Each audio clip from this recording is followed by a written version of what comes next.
Welcome back to Double Fries No Slaw. We are talking about the Super Regionals. Florida State softball will take on Oklahoma starting tomorrow. They'll play Thursday and Friday, Saturday's game if necessary. I've got Maddy Branning on, a sports writer with the FSView, works with Seminole Productions as well, also an avid FSU softball fan. Maddy, thank you for joining me.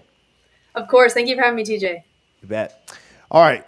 Florida State takes on Oklahoma. We're going to talk about the Super Regional a little bit, but I got to go on a 25-minute rant this week about the regional.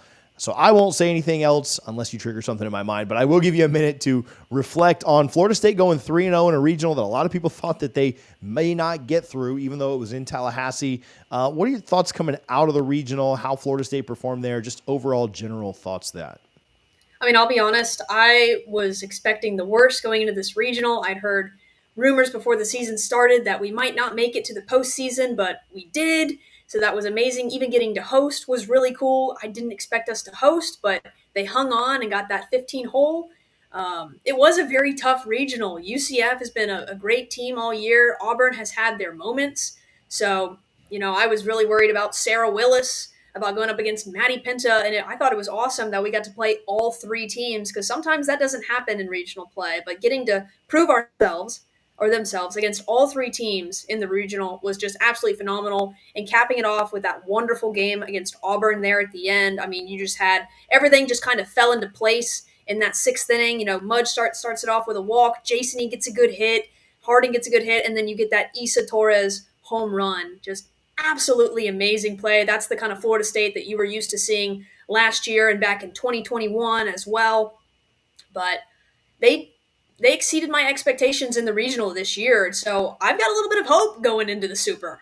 Yeah, it's definitely a daunting task. Talked about that a little bit. It would be a daunting task for anyone to have to go to Norman, but the committee chose us, and so we'll do our best here. But yeah, at the end of the day, man, where this team was about halfway through the year, and certainly where they were through that first half of the year.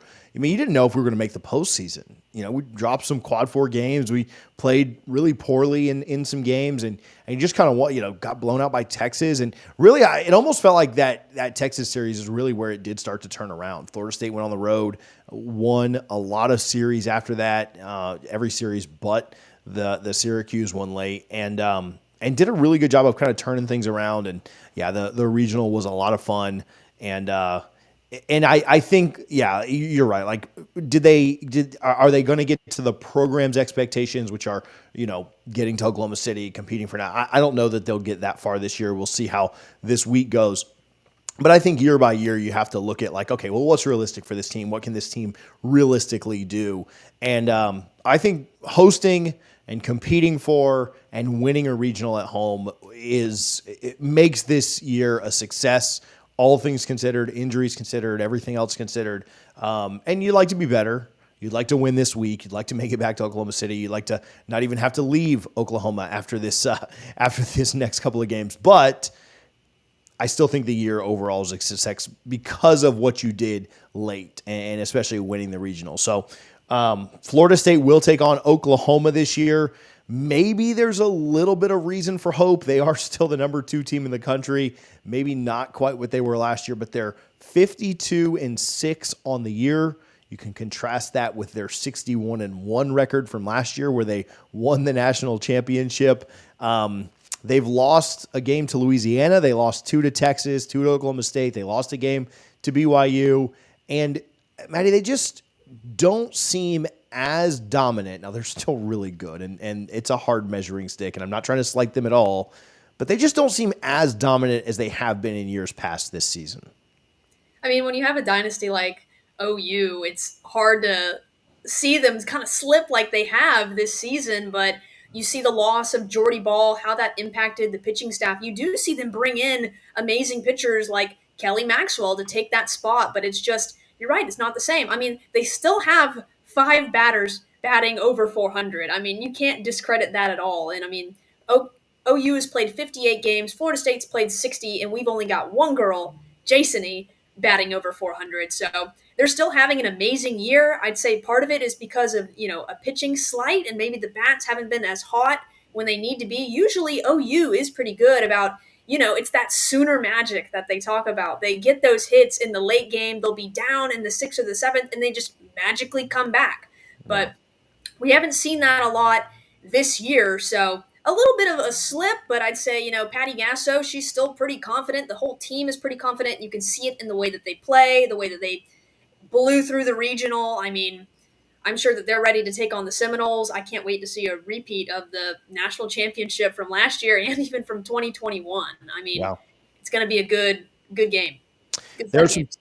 there are some common opponents that they've had with Florida State, and again, maybe some slight reasons for optimism. I still think OU, even though they are number 2 overall behind Texas, I still think I'd probably have them as the team to beat in this tournament. We'll see how things shake out. Hopefully, I'd love to be wrong there, and they just lose their next 2 games and go home. But they did play UCF really close this year. They played UCF to a 2-1 game. They played UCF to an 11-7 game.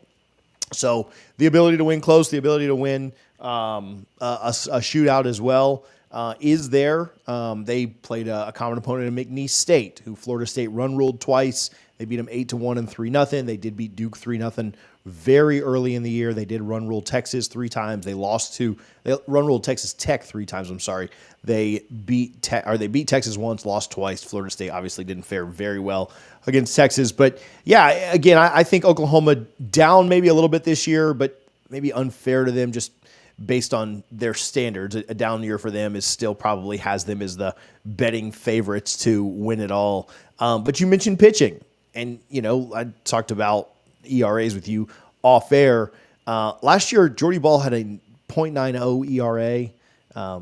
May had a .91. Deal had a .77. Storako had a 1.15 ERA. She was the one that stuck out like a sore thumb, having to be over a 1 ERA. This year, still really incredible. All of these would lead FSU, but a slight tick up from that. 162 for Deal, 187 for Maxwell, the transfer. Keeney, the transfer from Liberty, 163, and then May up to 234. And so there is a little bit of a drop off there. It's not just an automatic shutdown. We've got 4 aces and you can't hit anybody anymore. There's some opportunity, and some offenses have taken advantage of that. We talked about UCF scoring 7 runs in a game. Texas and Oklahoma State have scored really well on them at times, and other teams on their schedule as well. But the pitching is just not quite as good as it has been. Still some of the best in the country, but it maybe gives you an opportunity, honestly, just to not have to face Jordy Ball. It feels like a luxury itself, but an opportunity for an offense that can blow up at times and really explode to have some success this week.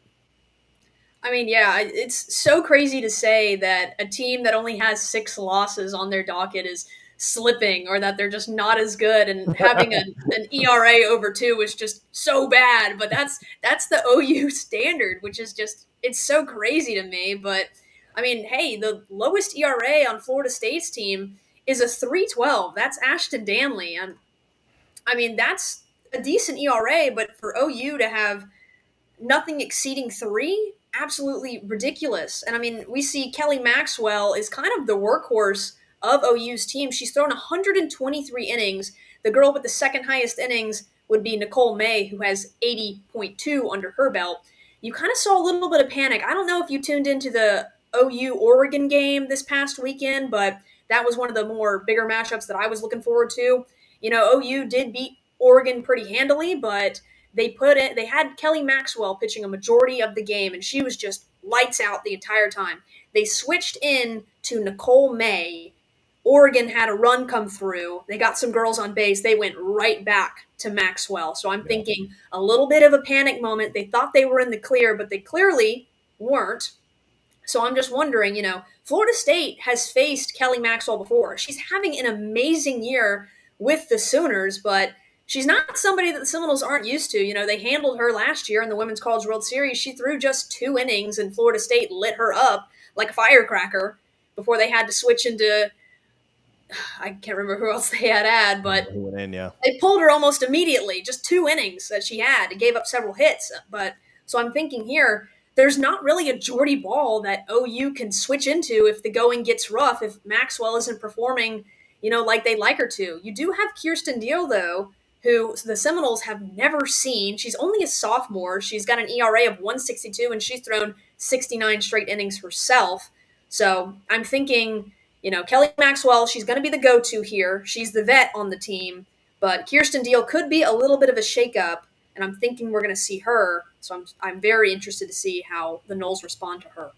All right, I'll get right back to chatting with Maddy, but first, Florida State softball has been rolling since I've been telling you guys about the mango board, so I don't plan on slowing down anytime soon. Now, again, the mango board exists to get the word out about the best fruit that you can possibly buy. But it's not just eating mangoes like I did today with the kids. You can make your salsas with mangoes. You can make mixed drinks with mangoes. It's truly the most versatile fruit that exists.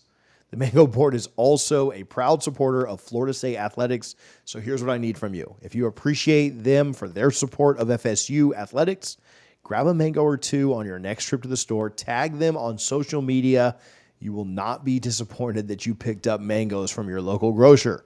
I very much appreciate the Mango Board for their support of FSU athletics and this show.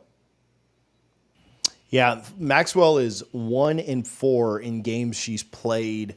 In games she's pitched in, she doesn't have a 1-4 record. I'm sorry, let's back up. Oklahoma State was 1-4 in games she pitched in. The only win, she pitched an inning when they were up big. She gave up 5 runs in Florida State's win in the regular season. Last year, she gave up only 2 runs, but a lot of hits, a lot of base runners in the 2 innings that she pitched in the Women's College World Series. She gave up 4 runs in a game in 2022. They lost that. She gave up 3 runs and 2 1/3 in 2021. So yeah, Florida State has seen her well and hit her well. If I'm going super optimistic, that makes me feel like we've got a chance. If I'm going super, glass half empty, I feel like she's due for a good performance. But there are little reasons to have some optimism, some confidence. Oklahoma, not as daunting as they usually are, still very, very good, still has a great chance to win it all. Florida State's offense maybe matches up a little bit better this year than in previous years. I think Florida State can hit a little bit better, and really the top 6 or so in their lineup right now is just on a ridiculous tear. Your 6-hole hitter in Flaherty, is hitting 400 over the last 6 or so weeks, 6-8 weeks after a rough start. And so when you've got that kind of production that far down in the lineup, man, it ends up being pretty special. So maybe some reasons for optimism there. Pitching not necessarily where it was, but you mentioned the hitting. Oklahoma's hitting is still really, really good this year. I saw their batting average is literally 1 point down from where it finished last year. Their home runs are down a little bit, but Oklahoma could also play 7 more games, 8 more games, 9 more games if it really went the distance. And so they've got plenty of time to whittle that home run number up. But what do you think about playing on? Do you think that it's never easy to go into Norman and win, but they've lost more home games this year than they have lost anywhere else, neutral or road combined. Do you think just going into Norman and playing on the road maybe takes a little bit of pressure off of FSU? It's hard to say because you just know that, with it being in Norman, with it being in Oklahoma in general, the whole place is going to be packed with Sooners. So it's the same situation that you face when you go to the Women's College World Series, with it just being maybe, I think it's an hour down the road from Norman to OKC. It's just the whole place is just painted in red and white. It's just absolutely ridiculous. But I think being in Norman, Seminoles are going to have that pressure on them like they do every single year in the World Series. I think that was part of the reason that they, it's not a home field advantage, but it kind of is in the Women's College World Series. But this more so, this is straight up a home field advantage. Love's Field, maybe it doesn't have the same magic as Marita Hines did. It had a wonderful last year when it was in use, but now Love's Field, few losses there that the Sooners wouldn't like. I believe it was their opening game there that they lost to, but or one of the few that they had opened with there. It was that classic that they had at the beginning of the year. Baylor, yeah. But yes, so pretty tough. But I think it'd be cool. I think the Noles are excited too to go to Oklahoma again. Just being in the state too, I think is pretty cool. right now I'd say, it used to be California when UCLA was big. I'd say now it's more so Oklahoma is the power center of softball. Just getting to go play in the state's pretty cool. So I think it's going to be pretty good. Being on the road, though, I always feel like the Seminoles play better when they play at Joanne Graff, but I think it's that postseason magic. They always seem to like amp it up. We saw it in the regional. Like, we didn't see as much luck in the ACC tournament, but with that those losses to Duke, that one loss to Duke, excuse me, but I'm just not sure. It's very hard to say. Yeah, I almost feel like there could come a point, and I think the fan base, and I wonder where the team is with this too. Not that they're certainly not that they're satisfied or that they are in a point of, oh well, we won the regional, like that's enough, like whatever happens happens. Like I don't think they're there, but I do think there's an aspect of all of the pressure to me was them not making the tournament or not hosting a regional, right? Like the last few weeks where you got to host a regional or whatever. You might end up two seats somewhere else. You may not even make it out of regionals. And then you get the regional and you probably have the most balanced regional from like getting UCF in and having Auburn in. And I mean, even Charlotte winning their conference and bringing in their ace pitcher to face you on Friday afternoon. It was pretty tough. And so I almost wonder if by winning that regional, you almost can like take that breath of, okay, we did that. We're good. Let's move forward and play loose. Like all of the expectations are that Oklahoma is going to win this. And truth be told, the expectation is that Oklahoma wins this in 2 games. This series is over before we get to the weekend because it starts on a Thursday. And so if that's the expectation and that's what everybody in the country thinks is about to happen, can you just go play loose? Can you just go enjoy the moment? Can you just go out there and play your best game? And does that take some of the pressure off? Does that take some of the like, hey, you're expected to go out there and beat Oklahoma? Like last year it was, hey, this is Kat's last go around. You got to win this because it's her. And I almost feel like even though it's on the road and even though you're going into the toughest place to play in America, can you kind of set some of that aside because at least you got your regional, at least you won there at home, at least, the pressure is not necessarily on the underdog. It's on the home team because Florida State is dangerous and Florida State can explode for 12 runs in an inning against a top 4 national seed at any time, right? On the road. And so you were able to go into UF and do that. You were able to go have monster blow-up innings against Maddie Pinta and others. So can you do that against OU? It's obviously more daunting. It's obviously tougher to do it there, but the path is there, right? You're going to need, I don't know what royalties availability will be. I've heard whispers and rumors that Reed could potentially be available. She was throwing in the bullpen during the regional there in Tallahassee. So I don't know if she was available like in an emergency situation or what the true nature of her throwing during that was. But if you could maybe get Reed back to supplement what again, I don't know how effective royalty will be or if she'll be back, but if you could get Reed in, if Danley could continue. Danley was phenomenal. You don't win the regional without her. She was so great in all 3 games. She needs to continue to be that pitcher. Mimi was really good in the game she started, not so much in relief in the final. But if you could get an okay performance out of Mimi, if you could get a really good performance out of Danley, if the offense could show up, I think you've got a path to do it. And maybe you go in and play loose. Maybe the expectations are off of you. Maybe it works out that way. Obviously, nobody thinks you're going to do it. Everyone doubts you. Maybe that's a little fuel to your fire. So I don't know. I think there's a way to do it. It's daunting. It's going to be hard to figure out how to get it done, but I will be tuned in and I will be watching to see if they can pull it off. Any final thoughts? Anything to wrap up this thing? I mean, you're completely correct. Florida State, with not getting a pitcher out of the transfer portal, losing Kat Sandercock, I'd say also losing Ali Dubois, losing Mac Leonard, like that is just such a hard hit to a pitching staff that did such a good job last year for Florida State. Really helped carry them through a lot of games when the offense couldn't come up. It was the pitching staff who had your back. This year, not getting that transfer, having to start almost fresh with your freshmen.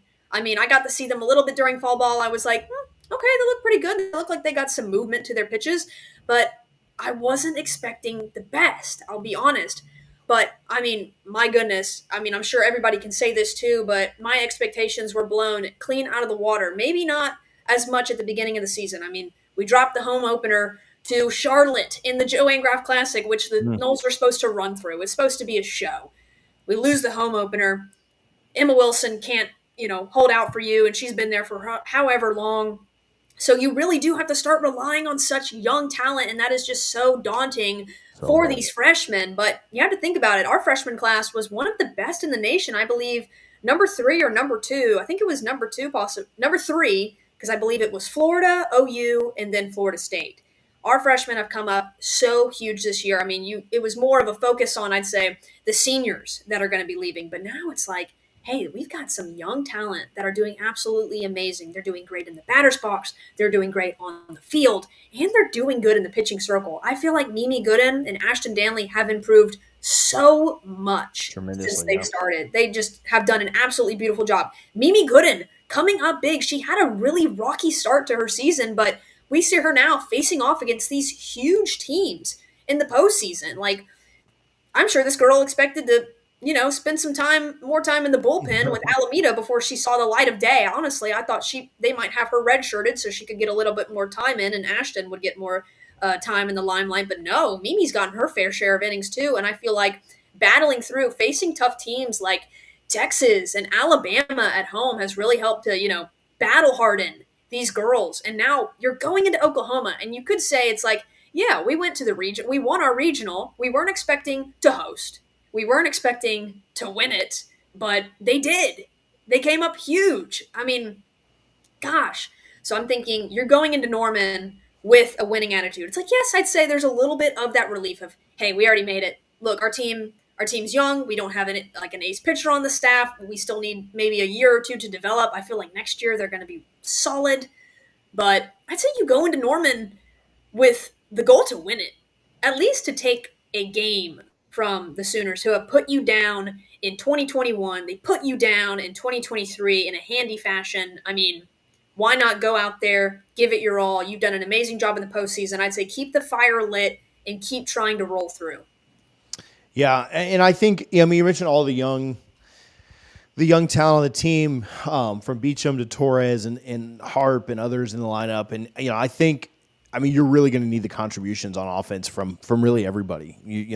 Michaela has continued to come up big. Dev was really good. Kaylee was really good in the regional. Harding, Mudge kind of struggled, but then again also worked probably the best at bat of the season, taking the bases loaded walk against Penta. So, maybe that gets her going a little bit.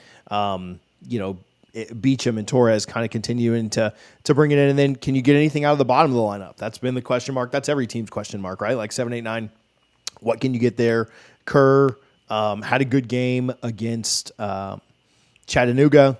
Needs to continue to improve. I know she struggled a little bit in the last couple of weeks. So can they get those contributions from the upperclassmen as well? If so, may have a series here. If not, everything goes cold. It's going to be a long 2 days in Norman, but should be fun. Hopefully we're doing something again next week on this, and this isn't the end of the run. But, man, they're a fun team to watch. They're a fun team to cheer for. Thinking about like what they've battled through this year, thinking about the coaching job that the staff has done is really impressive because, again, there was a time where we didn't even think they were going to make the postseason, let alone host a regional and go 3-0 in it. And I think they outscored opponents like 18-7 or something. Like they really did wax the regional. So, Maddy, where can people follow you? Where can they find more of your work? You can follow me at M.E. Branning on Twitter or X, whatever you choose to call it. I always say that, like whatever people want to call it, and I don't think anybody really calls it X, but I do. No, I still think they use that. Nobody calls it X. Nobody calls it X. Nobody knows what that is. All right, Maddy, I appreciate you for joining us. We will, again, hopefully do something after this Super Regional because we'll be talking about going to Oklahoma City. We tune in for the games on Thursday, Friday, and hopefully Saturday. Talk to you guys soon. Go Noles.